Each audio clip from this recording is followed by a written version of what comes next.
आम आदमी पार्टी की सरकार बनने के बाद 3 महीने के अंदर गुजरात के अंदर भी 300 यूनिट हर परिवार की बिजली मिलेगी। तो 24 घंटे बिजली मिलेगी और मुफ्त मिलेगी। 31 दिसंबर के पहले के सारे डोमेस्टिक बिल माफ कर दिए जाएंगे। ये रेवड़ी कल्चर देश के विकास के लिए बहुत घातक है। इस रेवड़ी कल्चर से देश के लोगों को और खास करके मेरे युवाओं को बहुत सावधान रहने की जरूरत है।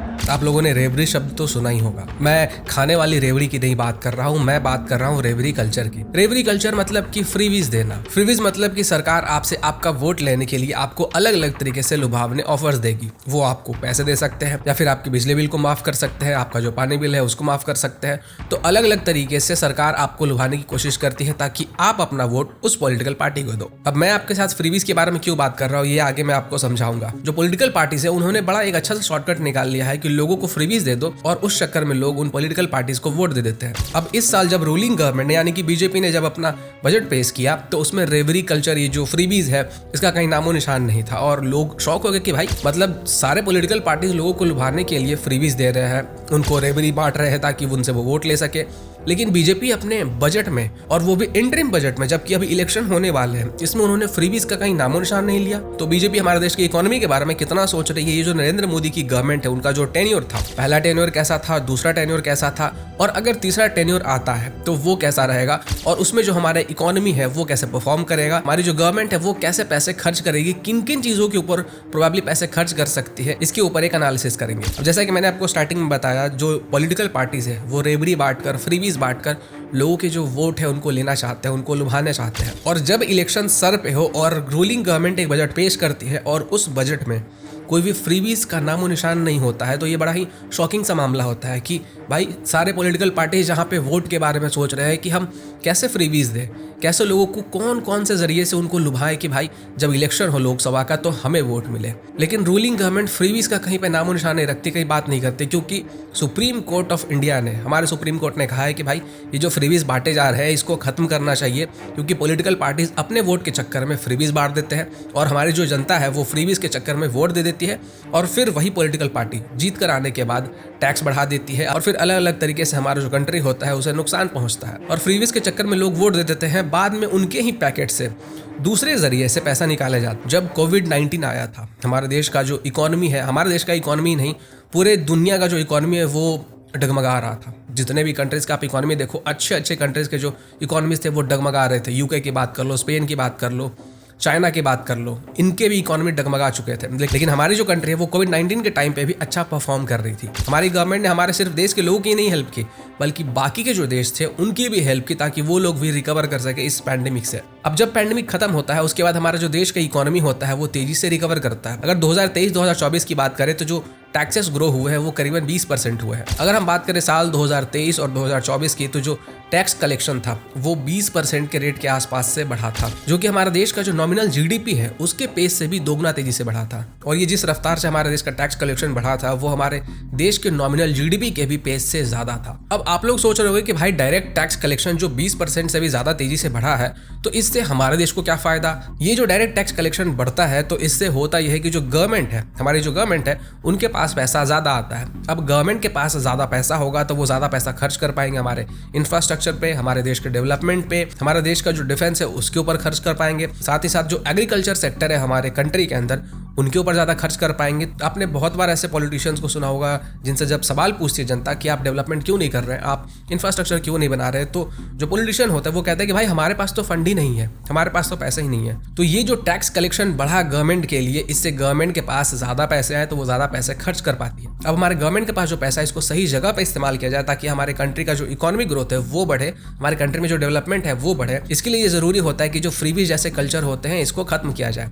और यही रीजन हो सकता है कि बीजेपी ने अपने इंटरिम बजट में फ्रीबीज जैसा कुछ भी एड ऑन नहीं किया था ताकि इसी पैसे का इस्तेमाल हम लोग देश के डेवलपमेंट के लिए करें। हमारे देश के अंदर पहले बहुत वीक टैक्स रेवेन्यू जनरेट होता था। वीक टैक्स रेवेन्यू जनरेट होता था का मतलब कि बहुत सारे लोग टैक्स की चोरी करते थे, बहुत सारा अमाउंट में ब्लैक मनी को वाइट किया जाता था और कैश में बहुत ज्यादा ट्रांजेक्शन होता था। इसके कारण ट्रैक कर पाना या फिर उस चीज के ऊपर टैक्स लगा पाना बड़ा मुश्किल हो जाता था। अब क्योंकि जब डीमोनेटाइजेशन हुआ था उसके बाद डिजिटाइजेशन बहुत तेजी से हुआ था तो लोगों ने डिजिटल पेमेंट करना शुरू किया। डिजिटल पेमेंट मतलब कि ऑनलाइन ट्रांसफर, आप फोन पे करते हो, गूगल पे करते हो, आप नेट बैंकिंग करते हो, तो अलग अलग माध्यम से ये जो इंटरनेट के जरिए आप पेमेंट करते हो, तो ये जो ऑनलाइन पेमेंट होता है ये ट्रैक होता है। अब ये ट्रैक होता है तो हर एक बैंक को पता होता है कि भाई कौन पैसा कितना कहाँ भेज रहा है, किसके पास कितने पैसे हैं, क्योंकि आपका जो पैन कार्ड होता है वो आपके बैंक अकाउंट से लिंक्ड होता है। तो इस माध्यम से जो टैक्स की चोरी होती है वो पहले के मुकाबले बहुत मुश्किल हो जाता है, और अगर टैक्स ढंग से गवर्नमेंट के पास पहुंचता है तो गवर्नमेंट का जो रेवेन्यू होता है वो बढ़ता है। तो जब बीजेपी की गवर्नमेंट आई थी तो ये जो टैक्स से रेवेन्यू जनरेट होता था, गवर्नमेंट के पास आता था, उस समय पे हमारा जो सिस्टम था बहुत बेकार था। लेकिन अपने फर्स्ट टेन्योर और सेकंड टेन्योर में बीजेपी की गवर्नमेंट ने इस चीज को बड़े अच्छे से हैंडल किया है कि उनको रेवेन्यू अच्छा से जनरेट हुआ, और ये आप डेटा भी देख सकते हो कि कैसे जो टैक्स कलेक्शन है वो बढ़ा है। हमने अच्छे अच्छे कंट्रीज को पीछे छोड़ दिया। जीडीपी के मामले में हम लोग 10 नंबर से 5वें नंबर तक पहुंच चुके हैं। तो इसके हिसाब से अगर तीसरी बार नरेंद्र मोदी की गवर्नमेंट बनती है, यानी बीजेपी जीत कर आती है और वो गवर्नमेंट फॉर्म करती है, तब क्या होगा ये देखते हैं। अभी 2025-2026 तक का जो बीजेपी का टारगेट है वो है कि जो फिजिकल डेफिसिट है उसको हम लोग 4.5% तक लाएंगे, जो कि 2023-2024 में 5.8% था। अब बहुत लोग ये पूछेंगे कि आखिर ये फिजिकल डेफिसिट होता क्या है। फिजिकल डेफिसिट मतलब कि गवर्नमेंट के पास कितना कर्ज है, और ये जो फिजिकल डेफिसिट है ये बताता है कि हमारे गवर्नमेंट के ऊपर कितना कर्ज है। तो फिलहाल 2023-2024 में 5.8% था, और बीजेपी का एम है कि 2025-2026 तक इसको हम लोग कम करके और कंट्रोल करके इसको 4.5% तक लाएंगे। और इस हिसाब से 2025 और 26 तक नए नए जो प्रोग्राम आएंगे, जो नए प्रोजेक्ट्स आएंगे, उनके ऊपर खर्च करने के लिए गवर्नमेंट के पास ऑलमोस्ट 4 ट्रिलियन का फिजिकल स्पेस होगा। और ये जो 4 ट्रिलियन का फिजिकल स्पेस होगा ये रेगुलर रेवेन्यू और कैपिटल एक्सपेंडिचर को मीट करने के बाद होगा। अब नॉर्मली होता यह है कि जो टैक्स कलेक्शन है वो करीब 15% के आसपास से बढ़ता है, लेकिन क्योंकि हमारे देश में अभी टैक्स कलेक्शन जो है वो 20% के आसपास से बढ़ रहा है, तो इसके कारण जो हमारा फिजिकल स्पेस होगा वो करीबन 5.5 ट्रिलियन तक का भी हो सकता है। फिजिकल स्पेस का मतलब कि कितने पैसे गवर्नमेंट के पास होंगे अलग अलग प्रोग्राम पे खर्च करने के लिए, अलग अलग चीजों पे खर्च करने के लिए। और अगले 5 सालों में हमारे जो कंट्री का फिजिकल स्पेस होगा वो 20 ट्रिलियन तक पहुंच सकता है, इसी हिसाब से अगर ग्रोथ होता रहा तो। भी जो फिजिकल स्पेस होगा, गवर्नमेंट के जो पास इतने पैसे होंगे उसको गवर्नमेंट खर्च कहाँ करेगी, चलिए ये भी थोड़ा देख लेते हैं। जो पहला पॉइंट होगा जहाँ पे पैसे खर्च करेगी हमारी गवर्नमेंट वो होगा डिफेंस। आपने देखा होगा कि हमारे जो डिफेंस एक्सपोर्ट्स हुआ करते थे पहले यूपीए गवर्नमेंट के दौरान, यानी कि कांग्रेस गवर्नमेंट के दौरान, वो बहुत कम हुआ करते थे। लेकिन अब जब एनडीए की गवर्नमेंट आई है, जब बीजेपी की गवर्नमेंट आई है, तो अभी हमारा जो रिसेंट में जो डिफेंस एक्सपोर्ट है वो ऑल टाइम हाई टच कर चुका है। एक समय पे हम लोग दूसरे देशों की तरफ देखते थे कि भाई वहाँ से हम लोग फाइटर जेट खरीदे, अलग अलग चीज़ें खरीदे, वो भी खरीदने के लिए हम लोग को स्ट्रगल करना पड़ता था। और अब हम लोग हमारे ही देश के अंदर हम लोग फाइटर जेट बना रहे हैं, अलग अलग मिसाइल बना रहे हैं, और उन चीज़ों को बेच रहे हैं अलग अलग कंट्रीज को, जिससे कि हमारा कंट्री का रेवेन्यू तो बढ़ ही रहा है, साथ ही साथ वो कंट्री जिनको हम ये डिफेंस एक्सपोर्ट कर रहे हैं वो एक तरीके से हमारे ऊपर डिपेंडेंट हो जाते हैं। तो किसी भी वॉर की सिचुएशन में इस बात की प्रोबेबिलिटी ज़्यादा होती है कि जिन जिन कंट्रीज को हमने डिफेंस एक्सपोर्ट किया है वो हमारे तरफ से खरीदेंगे। इसके बाद जो सेकंड पॉइंट के ऊपर हमारी गवर्नमेंट पैसे खर्च करेगी वो हो सकता है रिसर्च एंड डेवलपमेंट के ऊपर। रिसर्च एंड डेवलपमेंट मतलब कि अलग अलग न्यू टेक्नोलॉजीज के ऊपर हमारी गवर्नमेंट काम करेगी, उस पर ज़्यादा पैसे खर्च करेगी, क्योंकि हमारे कंट्री के अंदर बाकी के कंट्री से अगर हम कंपेयर करके देखें तो रिसर्च और डेवलपमेंट में उतने पैसे खर्च नहीं किए जाते हैं। हमारे जीडीपी के करीबन 0.6% ही रिसर्च एंड डेवलपमेंट के ऊपर खर्च किया जाता है, जबकि जो चाइना है वो 2.4% के आसपास खर्च करता है। और जब कोई कंट्री रिसर्च एंड डेवलपमेंट के ऊपर ज़्यादा पैसे खर्च करती है तो इसका मतलब होता है कि वो कंट्री इनोवेशन की तरफ बढ़ रही है, नई नई चीज़ों को बना रहा है, नए नए टेक्नोलॉजीज को डेवलप कर रहा है। अब इसके बाद जो नेक्स्ट पॉइंट है जहाँ पे पैसे हमारी गवर्नमेंट खर्च करेगी वो हो सकता है एनर्जी सेक्टर पे, क्योंकि अभी फिलहाल हमारी जो गवर्नमेंट है वो रिन्यूएबल एनर्जी की तरफ बढ़ती जा रही है, और हमारा जो कंट्री है वो टारगेट करता है 0% कार्बन एमिशन का।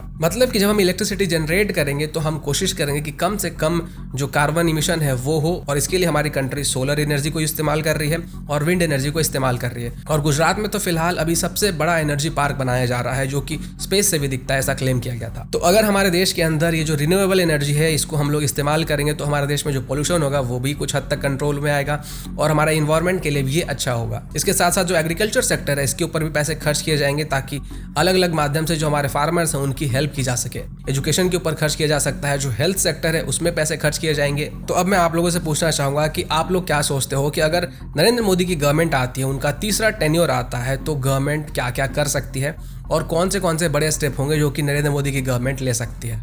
कमेंट करके आप लोग अपना ओपिनियन जरूर बताइएगा, और जिस कमेंट पे सबसे ज़्यादा लाइक होगा उसको मैं हार्ट दूंगा और पिन भी कर सकता हूँ।